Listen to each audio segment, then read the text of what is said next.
मैं कहूँगा कि मैंने 4 हफ्ते की जो जर्नी की है, मैं पहले जब गया था तो मेरी फ़िज़िकल कंडीशन बहुत ख़राब थी। आपने सब देखा, मैं व्हीलचेयर पे वहाँ पे चल रहा था।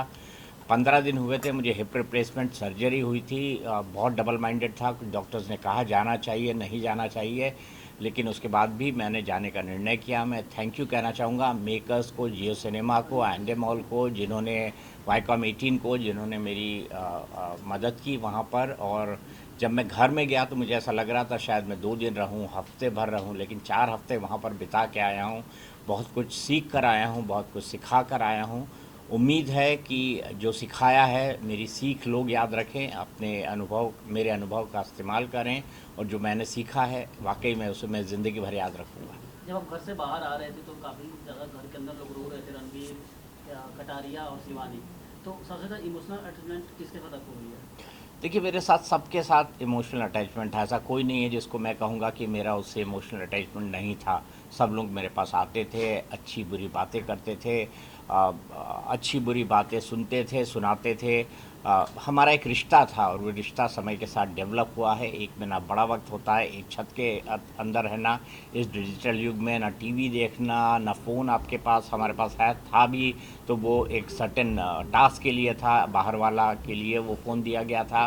तो ऐसी परिस्थितियों में कोई रह सकता है, हम तो इसके बारे मैं तो इसके बारे में सोच भी नहीं सकता कि बिना टीवी पे न्यूज़ देखे मैं रह भी सकता हूँ या नहीं रह सकता हूँ। लेकिन ये 1 महीने का वक्त हमने साथ में गुजारा है। मुझे ये लगता है कि मैं वहाँ पर ट्रॉफ़ी जीतने नहीं, दिल जीतने गया था। और ट्रॉफ़ी जीतना मेरा मकसद कभी था ही नहीं, मैं दिल जीतने गया था। और वाकई मुझे अब ऐसा लगता है कि मैं वहाँ पर कई दिल जीत कर आया हूँ। दीपक उनके सर आंसू इस बात के गवाह हैं। दीपक सर आपसे जानना चाहूंगी, जैसे कि आपने कहा नॉमिनेट घर से बाहर आ चुके हैं, बट कहीं ना कहीं अभी भी हाँ सर, तो अभी भी वो टास्क जो पोल का टास्क हुआ था उसमें आपने उन्हें सेव किया था, कहीं ना कहीं उन्होंने आपको नॉमिनेट कर दिया। कहीं ये लोग जहाँ बोल रहे थे कर्मा रिफ्लेक्स हुआ है, इस पे आप क्या कहेंगे?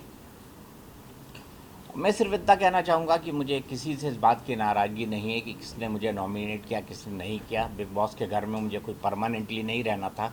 4 हफ्ते बाद नहीं तो 6 हफ्ते बाद शो ख़त्म होना था और मुझे बाहर आ जाना था। ये बात ठीक है कि मैं 4 हफ्ते बाद नॉमिनेट हुआ, ये भी ठीक है कि रणवीर ने मुझे नॉमिनेट किया। मैं सिर्फ इतना कहना चाहूँगा कि रणवीर ने जो किया, हमारी ज़िंदगी में जो बड़े परिवर्तन होते हैं उसके लिए कोई ना कोई माध्यम बनता है। रणवीर भी मेरे लिए माध्यम बने, इससे ज़्यादा मैं उसके बारे में कुछ नहीं सोचता। हाँ, अगर कोई कर्मा की बात कहता है तो मैं कहूँगा कि ये मेरे अच्छे कर्म हैं कि मैं इस विपरीत हालात में भी बिना किसी बड़ी मुसीबत के बिग बॉस में एक महत्वपूर्ण महीने बिता कर आया हूँ और मैंने वहाँ से काफ़ी कुछ सीखा है। अदनान सर जब आपसे अदनान बदतमीजी से बात किए थे तो आपको कितना हर्ट हुआ था उस टाइम पे? मैं इस लायक उनको नहीं समझता कि उनके बारे में किसी तरह की कोई टिप्पणी करूँ। क्या बात है सर, अकॉर्डिंग टू यू सबसे स्ट्रॉन्ग कंटेस्टेंट्स कौन लगते हैं इस समय बिग बॉस हाउस में? मेरे ख्याल से बिग बॉस के घर में इस वक्त जितने भी लोग बचे हैं वो लोग बड़े काबिल हैं। जो अच्छा खेलेगा वो जीतेगा और मुझे लगता है सभी इस काबिल है। अगर कोई हारेगा और जीतेगा भी तो उन दोनों का फासला बेहद कम होगा। सर आपने रिश्तों की बात की, कहीं ना कहीं वही आपके बाहर आने का कारण नहीं बना, तो कहीं आपको नहीं ऐसा लगता कि आपकी जर्नी जो 4 हफ्तों की रही है वो और लंबी हो सकती थी, बिकॉज आपको चाहने वाले काफी लोग थे, बट रिश्तों ने आपको डुबा दिया? क्या फ़र्क पड़ता है सर, कोई ना कोई तो किसी को डुबोता है। देखिए, ज़िंदगी में जो है, ये जो यहाँ लिखा होता है इसको कोई नहीं बदल पाता, होनी को कोई नहीं बदल सकता। मेरी माँ कहा करती थी कि सामान 100 बरस का, पल की खबर नहीं। मतलब ये प्लान फॉर 100 ईयर्स, हम अपनी ज़िंदगी 100 साल के हिसाब से प्लान करते हैं कि 20 साल में ये करूँगा, 30 साल में ये करूँगा, 40 में ये करूँगा, 50 में ये करूँगा। लेकिन क्या हमारी ज़िंदगी में अगले पल घटने वाला होता है, इसकी हमें खबर नहीं होती। दीपक सर आपसे जानना चाहूंगी, जिस तरीके से हमने आपकी जर्नी देखी है बिग बॉस हाउस में, आपका हर किसी से अच्छा बॉन्ड रहा है। बाहर एल्विश और फैजू की काफी फाइट हो रही है अदनान और कटारिया को लेकर, क्या जेन्युइन फाइट होती है उन दोनों के बीच में हाउस घर के अंदर? मैंने ये देखा नहीं, इस पर मैं कोई टिप्पणी नहीं करना चाहता। बट आप उनके साथ में रहे हो, क्या आपको अदनान और मुझे नहीं पता, कटारिया? मुझे नहीं पता कि कौन फैजू है, कौन क्या है। मैं उस पर कोई टिप्पणी नहीं अच्छा, सर करना। अभी वो बिग बॉस के हाउस में भी आए थे।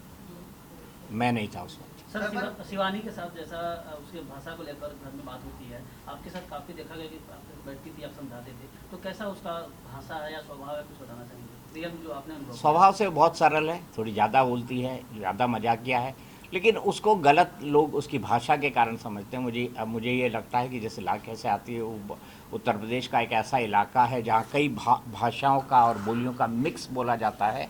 वहाँ की लैंग्वेज ही इसी तरीके की है। तो मैंने यही लोगों को समझाने की कोशिश की। मैंने यही एके को भी बताने की कोशिश की थी वीकेंड का वार में। और मेरा ये मानना है कि शिवानी समय के साथ बदली है, सीखी है, और ये उसकी व्यक्तित्व में भी जल्दी दिखेगा। सर, आप अरमान मलिक फैमिली से भी काफी क्लोज रहे हैं। पायल सबसे पहले घर से निकल गई हैं और कृतिका अभी भी बनी है। ऑडियंस के अकॉर्डिंग देखा जाए तो कृतिका कुछ नहीं कर रही है, पायल सबसे ज्यादा स्ट्रॉन्ग बताई जा रही है। आपको क्या लगता है कृतिका और पायल में कौन सा स्ट्रॉन्ग था और किसको घर में रहना ज्यादा डिजर्विंग था? मैं ऑडियंस क्या सोचते हैं क्या नहीं सोचते इसके हिसाब से किसी को वैल्यू जज नहीं कर सकता। आपके अकॉर्डिंग आप क्या देखते हो दोनों के बीच में सबसे ज्यादा कौन स्ट्रॉन्ग था? मेरे हिसाब से दर्शक इसके बारे में डिसाइड करेंगे। सर, कटारिया के साथ जिस तरह रणबीर के साथ झगड़ा होता था और दोनों के विशाल के साथ भी, तो उस पर आप क्या देखते हैं? कौन सही था, कौन गलत था? कुछ अपना।